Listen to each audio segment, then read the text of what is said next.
Hello everyone. Welcome to Sridhar's newsletter and the podcast show called Minimalist Techie. Appreciate you being here so we can connect weekly on interesting topics. So if you are new here, my newsletter is sridhargargipati.substack.com. You can just subscribe to the newsletter so you can directly get this post or the podcast directly into your inbox. Do subscribe to our show Minimalist Techie over Apple Podcast or Spotify or YouTube podcast, and you can find it on a different platforms, or you can hear it directly on our website sridhargaripati.substack.com. All the episodes on the different platforms are pretty much free. If you are not on the social medias, these platforms, then you can directly come to my website and you can directly hear it on the website without even subscribing as well. So, what is this newsletter? This newsletter is mostly about the articles, books, videos, etc. I read or watch, or my views on a different topics which revolves around my head during the week. So, let's dive into today's topic. Today's topic is about upskilling or stagnating, the critical need for continuous learning in tech. Today, we are tackling a crucial topic for tech professionals and the managers alike. Need for a continuous upskilling in our rapidly changing industry. So, in this episode, we will discuss why some team members actually resist investing in their own learning, even when ample training resources and the knowledge transfer sessions are actually provided to them. And what are the consequences of these in the age of artificial intelligence in the AI and ML era?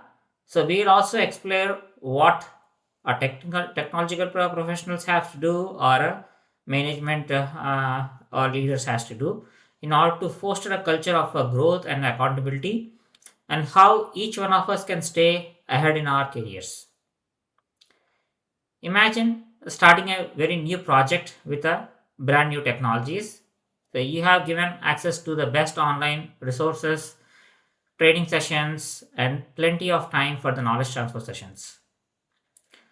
Yet, when it comes to applying these skills, some team members still rely heavily on the templates which other colleagues are going to do, or they struggle to get adapt for new technologies. So today we will explore why that might have happened and what it means for the team and the organization, and how we can all can work together to create a culture that truly values a continuous learning.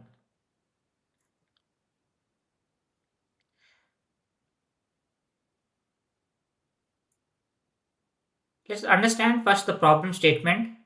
When all these trainings which we have talked earlier, online, you sharing those online links or having access to in-person sessions, knowledge transfer sessions. So when the main problem statement is actually when training doesn't translate to a skill. Take a scenario across many organizations. It's not uncommon for new projects to get launched with a pretty much mix of an experienced professionals and a fresh talent, and also your existing employees who might not be having the skill set, but you'll be giving them enough training, and the knowledge transfer sessions are being provided. Sometimes these knowledge transfer sessions or the training sessions are provided in the multiple forums in a different style. There are still cases where some individuals do not internalize the learning. They rely, in order to do their day-to-day work, they rely on the pre-written code base from their colleagues, or they delay adopting to these new methodologies, and ultimately, actually, this leads to recurring issues in code quality and the project timelines. So, few common observations what you'll find for this problem statement is folks will have lot of over reliance on the templates. One recurring issue what you will see is when existing professionals who are not ready to adapt, they'll simply wait for their team members to complete the work. so that when their team members will actually complete, they'll copy their templates without understanding the underlying principles. So the templates might work in one scenario, but every project, every task will have its own nuances. A lack of understanding on the projects and the requirements can actually lead to a lot of bugs and inefficiencies in the work which is being done. Folks show a lot of minimal proactive learning too, despite having access to excellent resources for tech. Right, people have access to Udemy, LinkedIn Learning, Microsoft Learn courses, your own organization internal knowledge transfer sessions, online courses. Right, some individuals don't put in any extra effort to learn the new technology. This is particularly concerning in the fields which are actually evolving very rapidly nowadays, with staying updated is a pretty essential for everyone. You will see a lot of impact on project deliveries when a new code is been repeatedly sent back for the revisions, because the folks are not being skilled for the technology where you're working on it. You will see a lot of back and forth in the work which is being done. You'll find a lot of issues have been found during your code reviews, and it's wastes a lot of time and energy. So this not only delays the project timelines, but it also adds to complete frustration of those who are actually working diligently to ensure the quality work. Folks will also lead into, or would say, like they completely keep their entire career at risk, or you can call it as a risk of a career stagnation. So in today's tech landscape, especially with the rise of an AI, if you don't continuously update your skills, you risk of becoming very absolute actually. So this is not a personal setback. It's not going to just affect you personally, or it affects the team and the performance. It affects your team performance, and also ultimately the overall business as well. Let's take few minutes and understand the mindset behind this resistance uh, to not to upskill. Right, one thing is a fear of accountability. See, there is also a fear of being accountable for the mistakes when someone is trying something new. See, instead of taking on the risk of a learning and possibly failing at it, some simply choose to stay within their comfort zone, and which will eventually and ultimately will harm the team. Ego and insecurity is also there, plays a vital role. Often, resistance to adopting a new skills or the methodologies actually stem from a personal ego. Some team members may feel that adapting that they admitting that there's a gap in their knowledge, their gap in their technical skills will actually undermines their expertise. This insecurity can actually lead them to insist on very familiar approaches. They will simply stick to their old methodologies, their own old methods, and which are those methods which are completely suboptimal right now.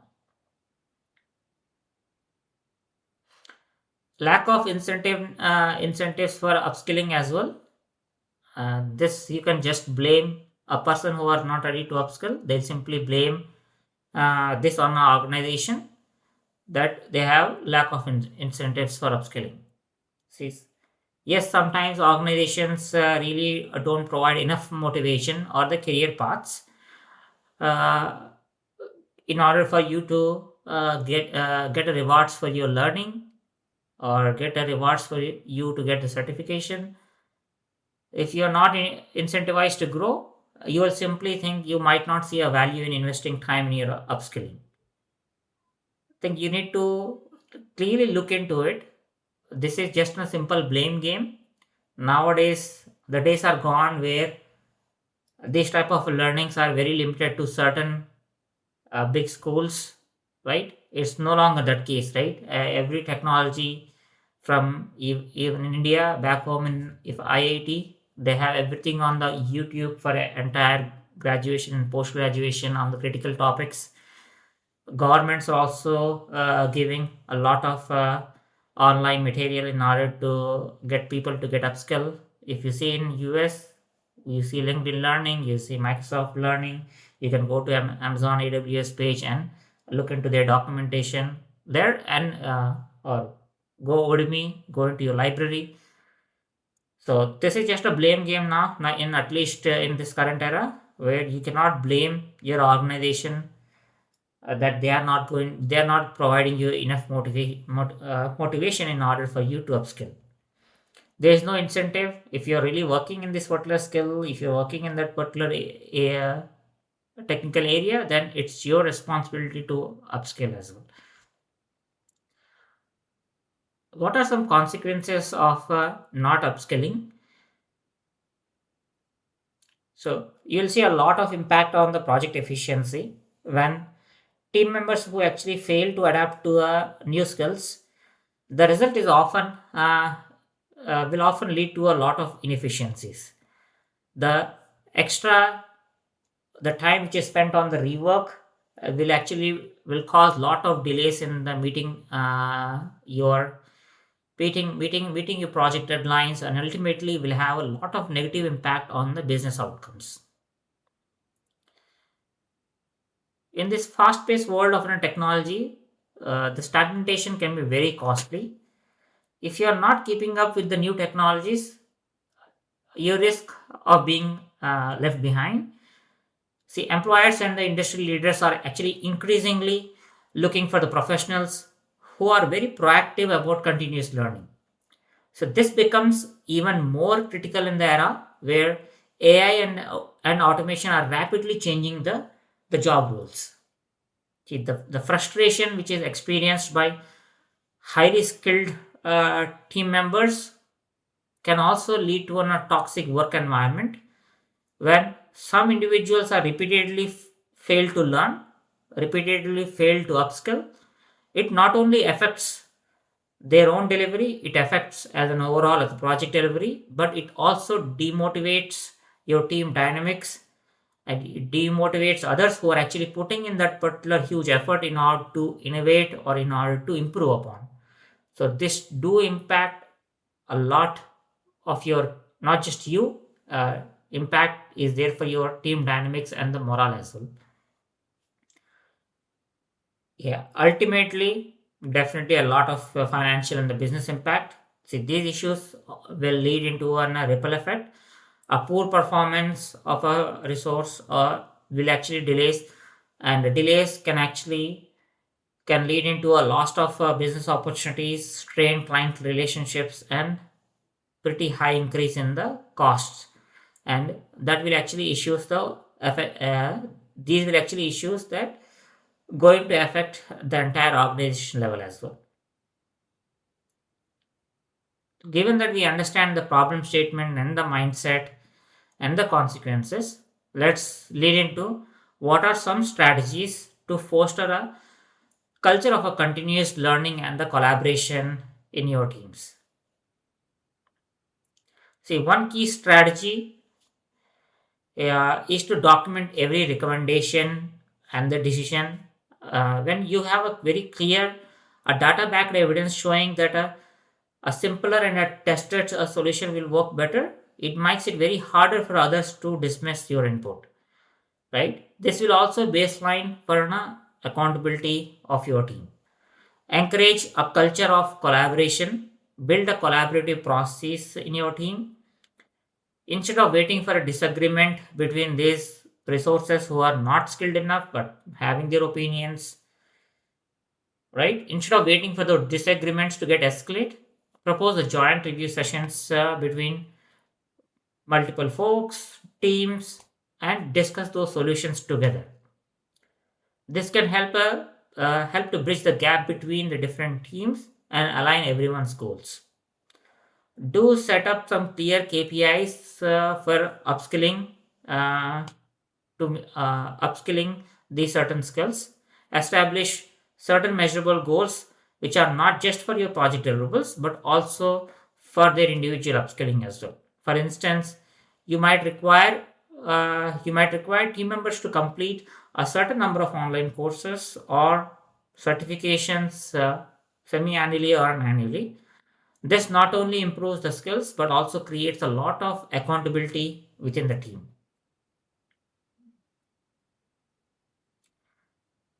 Especially working with certain resources who are really not ready to engage for this learning, you have to be very careful in your feedback process.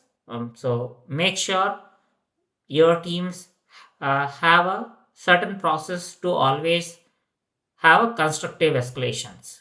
So if a repetitive resistance is actually affecting your project timelines, then do escalate the issue to the leadership in a very constructive manner. Don't get into a blame game. Frame it as in a process. Frame it in a way as a process improvement opportunity, and rather than a personal conflict. So focus on how these delays and inefficiencies will actually harm the overall project success.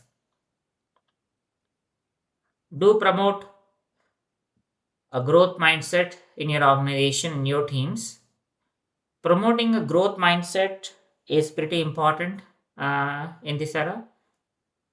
Promote a growth mindset and promote the growth mindset in your team by celebrating certain learning achievements by your team members, or encourage uh, people who take certain risks in order to acquire new skills. Share success stories of the team members who have actually invested in their upskilling and reap certain benefits.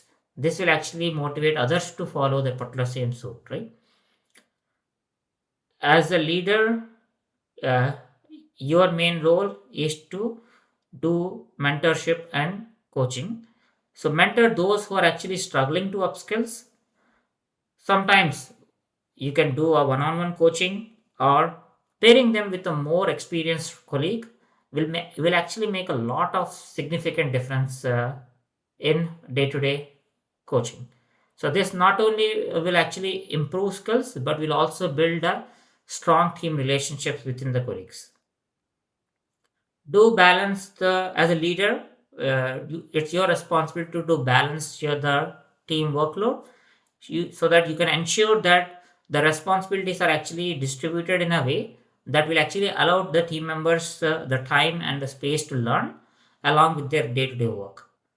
Overloading someone with the work can simply lead to a lot of burnout and a reluctance to invest their time in learning the new skills. So do prioritize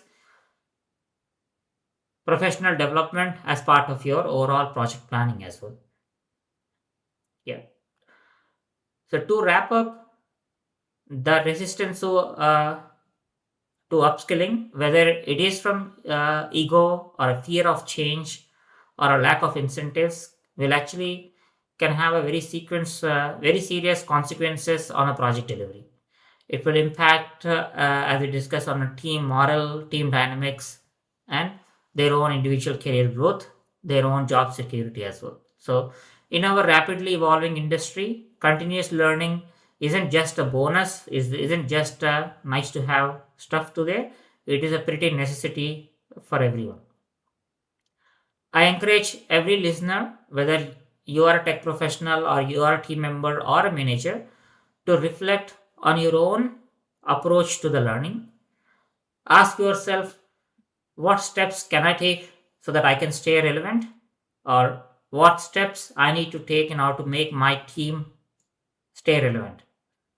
How can I foster a culture that actually values growth and the collaboration? Encourage this, I encourage every listener to approach your team with a growth mindset. Bring your team into a good collaboration mode. Do document all your contributions as you do this, because you can have what is actually working, what is not working, and you can document, talk to the others, right? then try to implement with what are, is working best for your team. So that's the reason pretty important, so that you can document all this.